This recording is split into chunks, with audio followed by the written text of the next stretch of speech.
ये लगाने से काफ़ी सिर के अंदर ठंडक महसूस होती है और वैसे कैप लगा के खड़े होते हैं उससे बहुत फ़र्क है इसमें।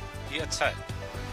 इसका वजन ज़्यादा नहीं, वज़न बिल्कुल थोड़ा 100-150 ग्राम 200 ग्राम तक है बस, इससे ज़्यादा नहीं। दिन में जैसे अभी हमारे 8 घंटे, तो जैसे इस जगह पर खड़े हैं तो यहाँ 4-5 घंटे लगा सकते हैं आराम से।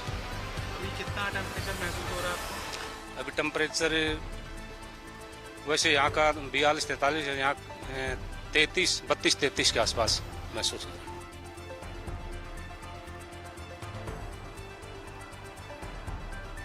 এই ভিডিওতে প্রকাশিত সমস্ত সংবাদ এবং তথ্য বিভিন্ন সূত্রের উপর ভিত্তি করে পরিবেশন করা হয়েছে। আমাদের লক্ষ্য বস্তুনিষ্ঠ সংবাদ প্রচার করা। কোনো ঘটনার দ্বারা কাউকে ব্যক্তিগতভাবে আঘাত করা আমাদের উদ্দেশ্য নয়।